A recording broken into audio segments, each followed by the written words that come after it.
Hi, I'm Chris Howard. Welcome to Top of Mind. I'm coming to you today from Liverpool in England. I'm here for a couple of days with a client and doing some work for them. But I've had some time off in the mornings, especially because I'm kind of working East Coast time while I'm here in England.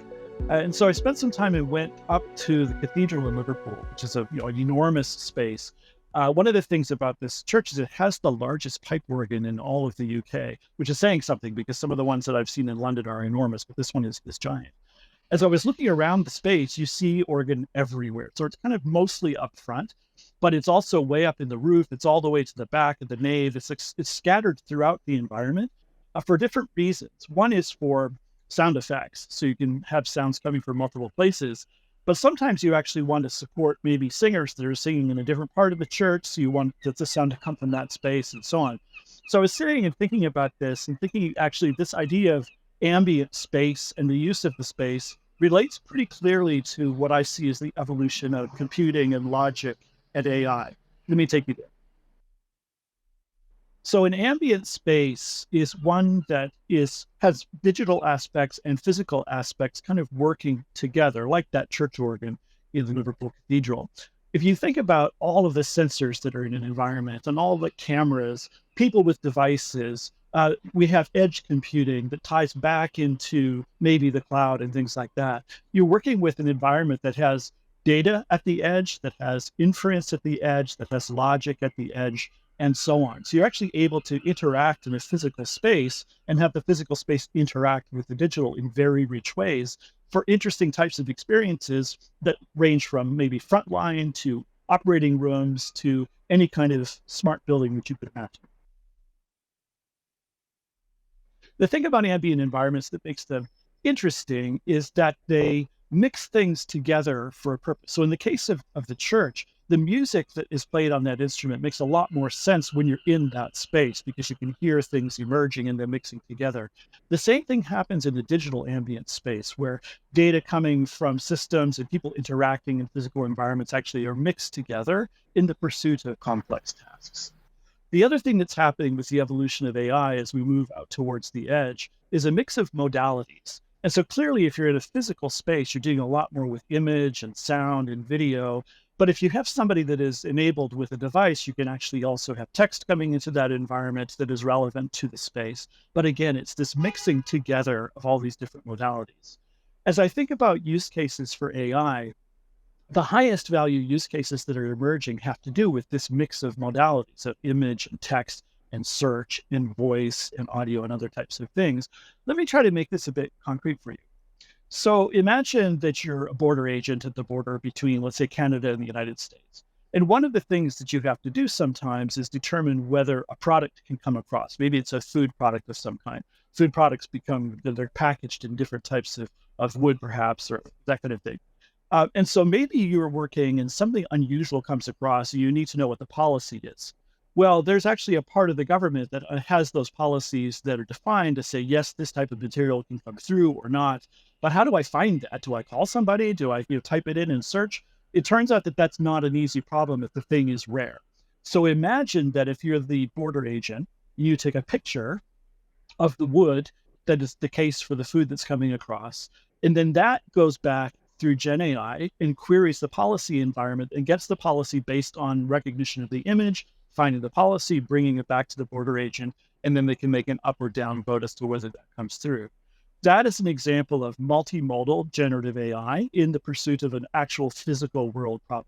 Turns out there's a second or third order effect of that as well, because when food is delayed at the border, it goes bad on trucks that are down the line. So by solving the problem for the border agent, you're actually solving the problem for the trucking companies and food production companies, and there's less waste as a result. This is the digital world interacting with the physical world in a way that solves multiple problems for multiple parties. That's what I mean by the power of ambient computing.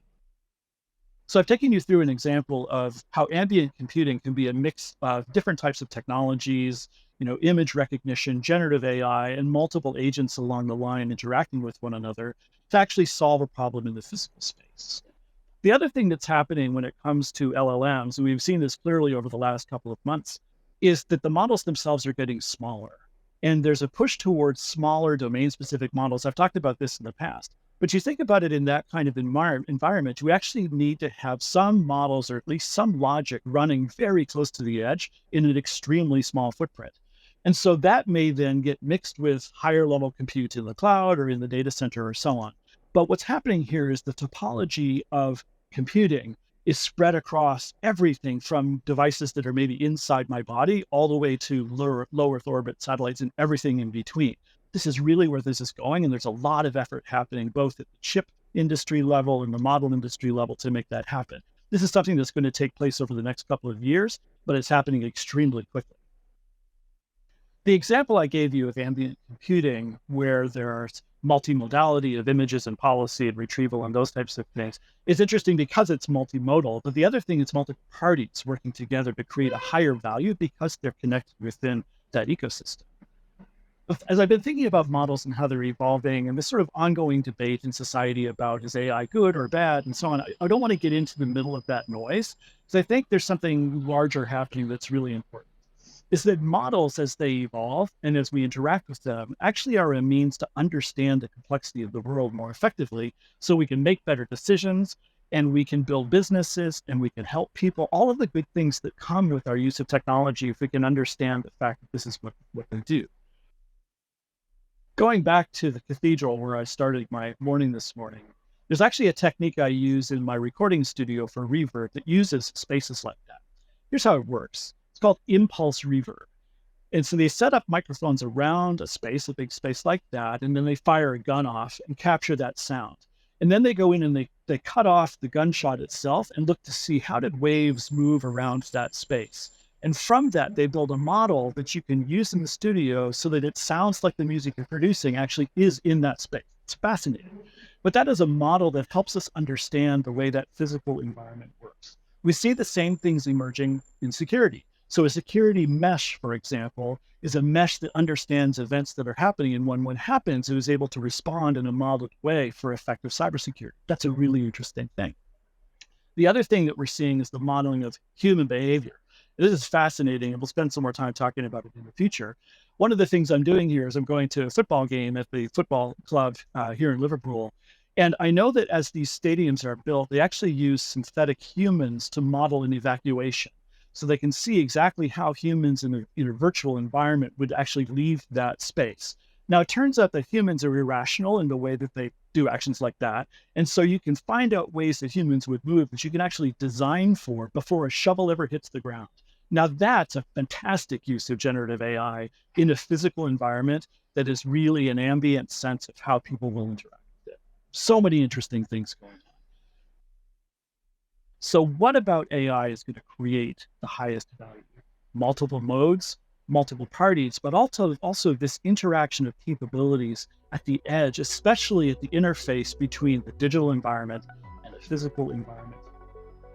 This has been Top of Mind. I'm Chris Howard. Thanks for joining me, and we hope to see you next time.